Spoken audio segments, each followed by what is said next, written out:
Hello, dear viewers. Thank you for joining us. You're watching our weekly program, Talk to OBN, on your favorite media channel, OBN Horn of Africa. In this edition, we're going to talk about Ethiopia-Pakistan's relationship. Obviously, Ethiopia and Pakistan have a long-standing and historical relationship. In this edition, I am with Ambassador Atif Sharif, Ambassador of Pakistan to Ethiopia, Sudan, and Gabon, and permanent representative to the African Union. Ambassador, thank you for your time. Thank you, Mr. Asafa. To begin with, how do you see the partnership that is ongoing between Ethiopia and Pakistan so long? Thank you very much for having me on your program. It's a pleasure and honor to serve in this beautiful country. I'm here since August 2023. This is my third year, almost starting my third year. Pakistan and Ethiopia have a very important relationship, and Pakistan attaches high importance to this relationship because Ethiopia is an important country, dominant country in the Horn of Africa and in the Eastern Africa, and also the seat of African Union, and also has a great legacy of having not been colonized. So there are important things, but bilaterally we are having a good growth in our relationship in trade and investment, in educational cooperation, in cultural cooperation, in aviation cooperation, in defense cooperation, in political cooperation. I think they are all different fields in which we are having important initiatives. There are different stages, as with countries, you can plant a seed and it takes time to grow into a tree and bear fruit. So it's like we are at different stages, but we are working on multiple sectors. Okay, Ambassador, what significant events have shaped the bilateral relationship between these two nations? The first thing was the most historic event was the visit of our president, the then president Zulfikar Ali Bhutto, Mr. Zulfikar Ali Bhutto, in 1973, which laid the foundation of our bilateral relationship, and we established our embassy in 1973. After that, the leaders have been meeting on the sidelines of international meetings, UN meetings. They have been maintaining their contacts. And the most recently, 2-3 important events took place in 2022 or 21, I would say. You started your embassy in Pakistan. That was an important time, an important step, because that showed the seriousness of your government to pursue this relationship. And I'm aware that at that time, many embassies were closed by Ethiopia, but a new embassy was opened in Pakistan, for which we are very thankful, and we appreciate the gesture. Another important thing was in 2023. This new flights from Addis Ababa to Karachi by Ethiopian Airlines, 4 flights a week, they were started. So that also brought a lot of connectivity between the countries. So these two events, I think, are the recent ones that shaped the relationship. And a third important event, which is going to happen soon, will be in October, 15, 16, 17 October, where Pakistan will be having this single country exhibition, Made in Pakistan exhibition. More than 100 Pakistani exporters will be coming to Addis Ababa to showcase all their products in textile sector, engineering sector, automotive sector, cell phone sector, construction sector, ceramic tiles, construction glass, then pharmaceutical sectors. So there will be very sophisticated products. They will be shown in Millennium Hall. So that also is going to shape our relationship, change, kind of a game changer in our relationship, because it will be like 100 Pakistani exporters and our Minister of Trade and other senior civil servants. They will be coming and meeting and and inviting Ethiopian businessmen. So it's going to change the perception. It's going to create the awareness, and it's going to multiply the trade and business relationship between the country. Well done, Ambassador. Ethiopia is undertaking a very massive reforms in a multitude of spheres. How does your government view the ongoing political and economic landscape of Ethiopia? Maybe for your investors to come and invest in Ethiopia and to have a smooth bilateral relationship with Ethiopia? I think there are two kinds of reforms that are taking place. One is the political reform, for which I think the National Dialogue Commission is working, and they're trying to create a consensus in Ethiopia on how to overcome these centuries old, I would say, mistrust between the different ethnic groups, and how to create a more cooperative society, cooperative system, and more equitable system where everyone is happy. And this ethno-federal constitution, probably it has not solved all the issues, so they're trying to find out how to manage this diversity in Ethiopia. It's a beautiful country with a beautiful diversity, but there needs to be a formula in the constitution, in the governance, where everyone is happy and have a say in the government. And of course, I've seen that many new regions have been established, which is also kind of a way to give them more power and more identity. So that's also a positive thing. On the economic side, I've seen that debt rescheduling has been done, is being pursued, so to make the debt more sustainable, and then export. This biggest reform was the currency liberalization, that now official rate of birr is very close to the parallel market rate. So which means that now your exporters will have an incentive to export, and imports will be discouraged, and remittance will also come through the official channel. Within a year, I've seen the exports have doubled, because many people who are smuggling, who are like using other channels, they are now using the official channels to export the products like gold, like sheep and all those things.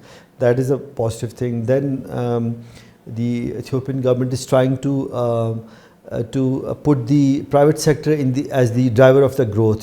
So they're trying to privatize many institutions, trying to bring more initiative with the private sector, opening up for the foreign investors, like the banking sector. Now foreigners can invest in the banking sectors, they can invest in the retail sector. So hopefully we'll see Carrefour, and we'll see like these international Lulu, these chain stores, and then you'll have much more consumer products, because in my view, Ethiopia, especially Addis Ababa, is already an international city. You have a very high presence of foreigners in your country. Sometimes it's for a short trip, sometimes a long stay. And if you have like these kind of things, it will increase your city's tourist appeal also. Because once I'm going to a country, I will also see if my preferred things are available there or not. Because if I'm on a holiday for 3 days in Addis Ababa, and I can have my own choice food things and those things, I'll definitely give a more premium to that. But I'm digressing. The main point is that the economy is being opened up. The Ethiopian Stock Exchange has been established, which is again should have been done 10 years ago, but still all is well that ends well. Whatever it comes, it's done. And Pakistani company has prepared the software for this digitization of this Ethiopian Stock Exchange. So again, there's a linkage between Pakistan and Ethiopia in that aspect. And then I think these kind of then of course the government is trying to increase the revenue, mobilize more domestic resources, because the tax to GDP ratio is not as high as it should be, for a sustainable economy. Similar, I think Pakistan is also facing a challenge in generating enough revenues to have a sustainable growth. And also, I think you're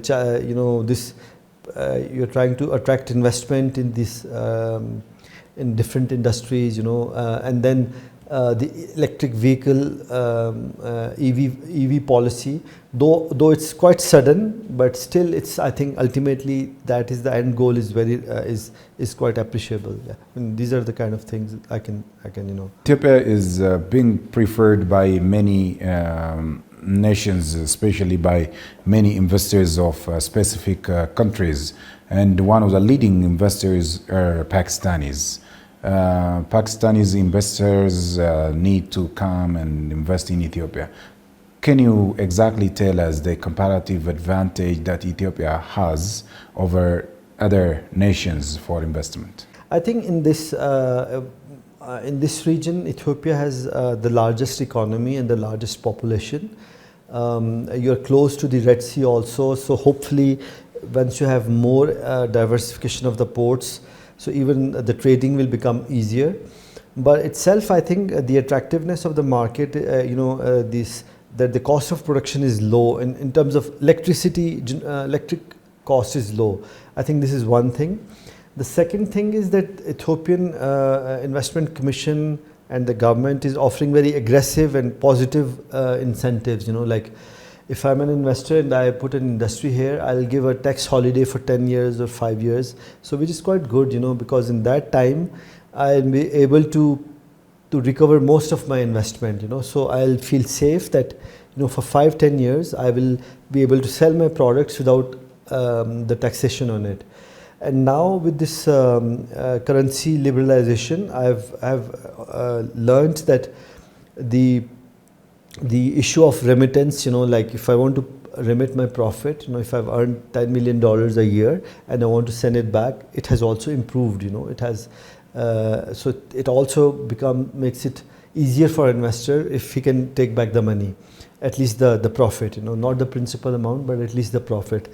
And the workforce is also, I think, gradually becoming more skilled, more educated. Because another important issue is that if I want to put a sophisticated industry, I need to have people who can work in that industry locally. Another thing that I've seen is that, like in pharmaceutical industry, now they have made the policies in such a way that they are preferring local pharma production.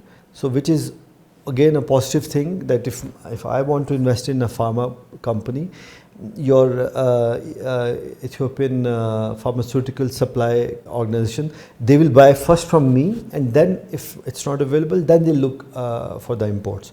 So I think these are the positive things that Pakistani investors are looking. We already have 5-7 Pakistani factories in Ethiopia, but I can tell you, without giving you more details, but I can tell you that many major players from Pakistan are looking at Ethiopia. They are exploring Ethiopia. Ethiopia again has got this global acclaim for its Green Legacy initiative, and Pakistan is one of the leading nations which fully accepted Ethiopia's trend in replicating the trends that Ethiopia is undertaking in terms of Green Legacy. And you have raised these things on another media that your government is keenly working on Green Legacy after the lesson grabbed from Ethiopia. How it's going out there in Pakistan? You've been there. I think Ethiopia has shown leadership in this sector, and I would say one of the very few countries in the world who have done this thing on such a massive scale in such a successful manner, for which I give a lot of credit to your government and to the Prime Minister. And like Ethiopia and Pakistan, they're very vulnerable to climate change. They are already facing a lot of rains, irregular weather patterns, whether too many rains or droughts or floods, all those things. And I'm very happy to note that within a few years, your forest coverage has increased from 17% to 23%, with this 40 billion or maybe exceeding 40 billion plantation. So our government is really encouraged by these things, and it's an inspiration for Pakistan. Your ambassador was telling me that within this month, maybe an Ethiopian Green Legacy Initiative team is going to Pakistan to share this success story and to meet with the officials and all those things. So yes, we have been undertaking this thing, but of course the scale is much bigger in Ethiopia. Okay, how do you envision the lesson that Ethiopia ought to learn from Pakistani in terms of mining, tourism, agriculture, maybe ICT? You know what, Ethiopia is undertaking massive reforms, as I have said a while ago, in terms of reforming the previous trends in agriculture, tourism, ICT, manufacturing and stuff like that, by undertaking this homegrown economic reform, by identifying these 5 pillars. Do you have a lesson that you want to convey from Pakistan? I think it's a difficult question, because there's no one magic formula or thing to say. But I feel that there are some areas in which Ethiopia has done better than us, like in aviation sector. It's a success story, and something that for which we envy and appreciate Ethiopia. But in many other sectors like manufacturing and agriculture, we are at a more advanced stage. But the main thing I would say is that first of all, we need to invest in our own people. We need to educate our own people. We need to create a workforce who can deliver you the results. Because you can always have investment in agriculture, investment in manufacturing. You can buy machinery, put it the machinery, but you need people to run those things.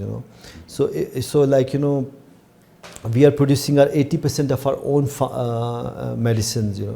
And our medicines are even better than our eastern neighbor, better quality and better price. It's very reasonable price. Then we have our own construction industry, ceramic tiles, construction glass, cement and all those things. But even more sophisticated, we are producing our own mobile. So I think the policy that we have started is that rather than importing all those things, go towards import substitution, because like we have 250 million population, so we cannot import everything. Right now we have a huge investment from Nestle, from consumer products giants like Colgate, Palmolive, from Unilever. So you don't have to all kinds of shampoos, all kinds of soaps, all kinds of face washes, all kinds of detergents, all kinds of toothpaste, all these personal hygiene, personal care products are all being produced in Pakistan, and that has brought the cost down. So it's not just the elite who are using shampoo or who is using the toothpaste. Even a villager person in the village would not use this wooden stick anymore. He would like to use this toothpaste and toothbrush and all those kind of things, or detergent. Right. So that is one thing. Once you bring the cost down, do your local manufacturing, that will then bring more and more people into that thing. So one aspect, for example, if I'm a investor in looking at producing a shampoo company in Ethiopia, I look how many of the population would be using the shampoo. If only 5% are using the shampoo, then it's not very profitable to make a very big investment, because the sales will be less. So in Pakistan, the good thing is that 90% of the people are using sophisticated things now. Let's talk about this public diplomacy and people-to-people ties. As an ambassador, what are you exactly doing in that area in connecting the usual diplomacy trend, creating public diplomacy through people-to-people ties? It's a very important area, and of course every embassy, every foreign mission is trying to create an impact and trying to share something about their culture. So we had a few programs about the public diplomacy. We had a cultural program about how a wedding is organized, wedding functions are organized, what kind of dresses are worn, what kind of music is played, and we invited all the ambassadors and all the Ethiopian diplomats and officials. So it was a good one. Then I think we are trying to again. Another way to do is that to create more, exchange of visitors between the two countries. Like people who are going to Pakistan for education or health or these kind of things. They always bring back a very positive image of the culture. So I think people are also Pakistani people, when they come to Ethiopia and they go to a cultural restaurant, they see the Ethiopian food and the dance, so they really enjoy it. So likewise, I think Pakistani food, cuisine, Pakistani dresses, Pakistani hospitality, people are very hospitable. In Pakistan, if you go to a person, you're a foreigner, most likely he will not take money from you, for food or he'll give you a gift. So it's a very positive part of the culture. In the world, not many nations are as generous and hospitable. People are very generally stingy, but Pakistanis are not like that. They will, go out of the way to treat the foreigners. So yeah, I think these are the different kind of events that we are trying to, create and bring more Ethiopians to Pakistan, bring more Pakistanis to Ethiopia. Okay. Mr. Ambassador, it's been a year since Ethiopia has claimed this access to sea outlet.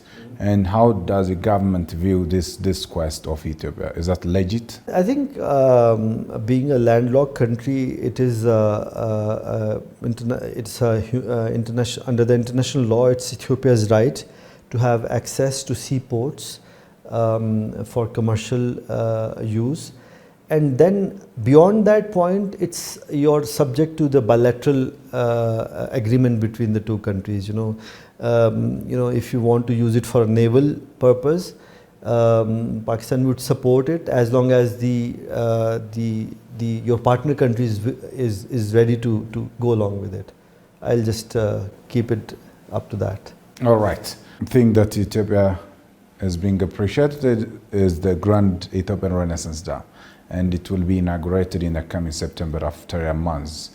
Right. How do you see the process, the whole process that this Grand Ethiopian Renaissance Dam has gone through from day one up until this day in terms of diplomacy, financing, and Ethiopia's government's commitment and the public at large as well? First of all, I would say that water, river water or sea water, especially river water, is a common resource of humanity. It is not something that belongs to me or belongs to you. It is something that humanity shares across the borders, and it may originate, maybe something is starting from one country going to another country. But under international law, under civilization principles, water is something that we have to share, and we have to share in a way that serves the interests of both countries. So I think there's a lot of scope for cooperation in this area, that Ethiopia is the upper riparian country, and it has for example, in subcontinent, in South Asia, many rivers are flowing down from India towards Pakistan. But from very early on, both countries came to an agreement on how to share that water. So I think I would say that Ethiopia has a right to use the water that is being, that nature is giving to you, and I hope that ultimately you'll have a regional arrangement and agreement with the low riparian countries, so that this thing is regulated and there's a win-win situation, there's a cordial situation, and that doesn't lead to needless friction. Well, Ambassador, my final question before you leave is, about the ongoing corridor development happening in Ethiopia. It's happening in major cities and towns across Ethiopia. How do you see the ongoing renovation, revamping, and beautifying the cities and towns in Ethiopia? Well, I think, of course, it has a number of aspects to it. First is that it has, this kind of investment has increased your GDP. It has created more jobs. It has created more demand for cement and steel and all those things. So it's a positive thing that it has given a boost to the economy.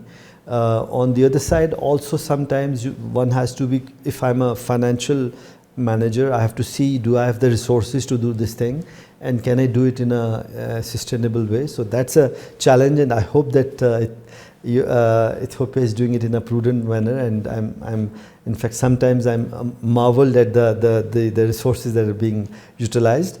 But on the other side, I think it has created a very major impact that it has really improved your cities, especially Addis Ababa. It has become, no one can recognize Addis Ababa anymore. It has really given the city an international touch and, a global benchmark, So I'm sure that whatever cost you have put on it, there'll be much more investment coming for that, high-rise buildings and, more tourism, more facelift. So I think overall it was much needed. I would say that, as the population is growing, the traffic is growing, these kind of things are required. Atif Sharif, Ambassador of Pakistan to Ethiopia, Gabon, and South Sudan, and permanent representative of the African Union. Thank you for your precious time. Thank you very much for giving for this opportunity and for coming and visiting us, Mr. Asif. Well done. Dear viewers, this brings you the end of our edition for today. See you next time with another edition. Bye-bye. This is Talk to OBN once again.